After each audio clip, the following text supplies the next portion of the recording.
student, I am your English teacher Vishal Mishra. In this video we will talk about the Emperor Cooks, which is the chapter of class 5th standard and it is also second chapter.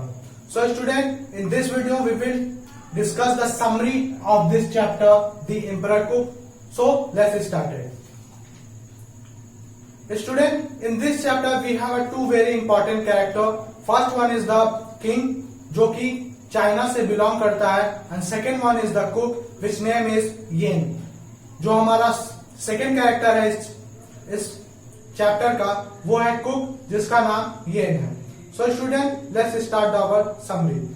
Firstly यहाँ पे हम देखते हैं कि एक king की बात होती है जो कि चाइना से बिलोंग करता है, और वह जो किंग रहता है उसे नई नई डिशेस खाने का बड़ा ही शौक रहता है, और वो हमेशा से ही चाहता है कि उसको जो मील मिले वो बहुत ही डिलीशियस हो और वो डिफरेंट डिफरेंट टाइप्स की हो. इसके कारण जो एम्परर का कुक होता है उसके लिए ये हमेशा एक चैलेंज की बात हो जाती है कि कैसे वो अपने जो किंग है उसको इम्प्रेस कर सके, क्योंकि उसका जो किंग रहता है वो बहुत ही खाने के प्रति बहुत ही ज्यादा ललायत रहता है. ललायत मतलब वो हमेशा से ही चाहता है कि उसके जो डिश हो वो बहुत ही टेस्टी हो और हमेशा से ही वो कुछ अलग हो. तो ये तो संभव ही नहीं हो सकता कि हम प्रत्येक मील में हर तरह की या अलग अलग तरह की डिशेस को खा सकें. तो ये जो बात है वो उसके कुक को कभी भी नागवारा होती है. जो उसका कुक रहता है वो बहुत कोशिश करता है, पर एक सेवरल टाइम के बाद, कुछ समय के बाद वो जो कुक होता है वो भी इस चीज को पूरा करने में नाकामयाब होता है. तो फिर इस तरीके से जब वहां वो चाइना का जो राजा रहता है वो अपने कुक को क्या करता है, डिसमिस कर देता है. डिसमिस मतलब उसे जो रसोइया या कुक के काम से हटा देता है. इसी तरीके से बहुत समय तक राजा के यहाँ कोई भी एक कुक लंबे समय तक टिक नहीं पाता है, क्योंकि सभी कुक लोगों की यही समस्या होती थी कि वह हर एक मील में कैसे राजा को अलग अलग तरह की डिशेस को सर्व करे. ये पूरी तरह से संभव ही नहीं हो पाता है, और ये सही बात भी है कि कोई भी एक रसोइया या एक कुक प्रत्येक दिन अलग अलग डिशों को नहीं दे सकता. तो ये जो बात थी वो राजा को कुछ समय के लिए इस बात को नजरअंदाज वो करता था. वो हर तरीके से चाहता था कि उसे हर एक मील में अलग अलग तरह की डिशेस खाने को मिले.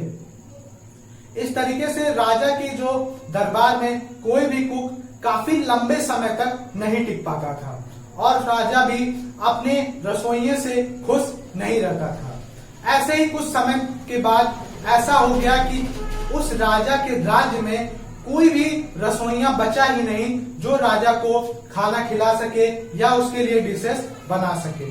तब राजा ने सोचा कि वो अब किसी भी रसोइये वाले को ढूंढे जो कि उसके लिए हर समय अलग अलग तरह की डिशेस को बना सके.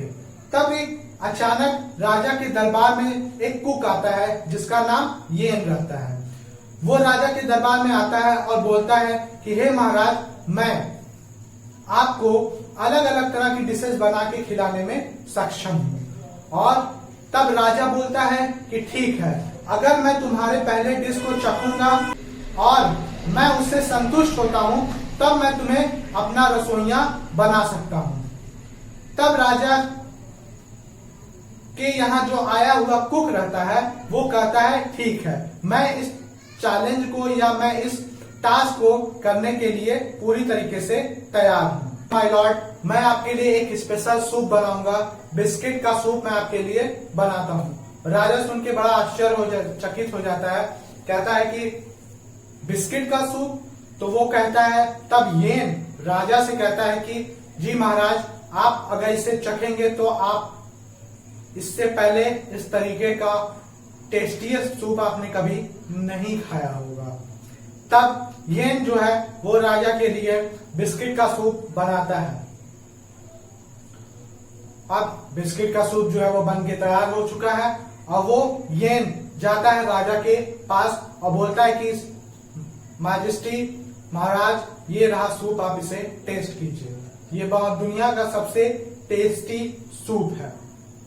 अब जब राजा उस सूप को चखता है तो वो बोलता है कि ये सूप ये तो बहुत ही बेकार सूप है, ये दुनिया का सबसे बेकार सूप है और इसमें जरा सा भी टेस्ट नहीं है।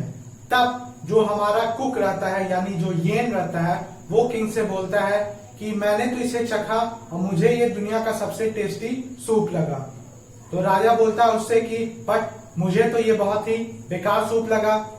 तब येन उनसे कहता है बिना डरे हुए, बिना किसी भी हिचकिचाहट के बिना, वो येन जो रहता है कुक, वो राजा से बोलता है कि sir, majesty, my Lord king, कि दुनिया में ऐसा कोई व्यक्ति नहीं है जिसका टेस्ट एक दूसरे से मिलता हो। हर व्यक्ति का जो टेस्ट होता है वो अलग अलग होता है। आपको ये जो सूप है वो बहुत ही बेकार लग रहा है, टेस्टलेस लग रहा है, बट मुझे ये जो सूप है ये बहुत ही ज्यादा टेस्टी लग रहा है। और ये संभव ही नहीं है कि प्रत्येक व्यक्ति का जो नजरिया होता है वो एक जैसा हो। प्रत्येक व्यक्ति का नजरिया जो होता है वो अलग अलग होता है चीजों को लेके। तब राजा को इस बात का रियलाइज होता है कि अब तक उसने कितनी बड़ी गलती करता आ रहा था। वो इस बात से राजा जो रहता है वो येन से बहुत ही ज्यादा प्रभावित होता है और फिर उसे अपना कुक बना लेता है।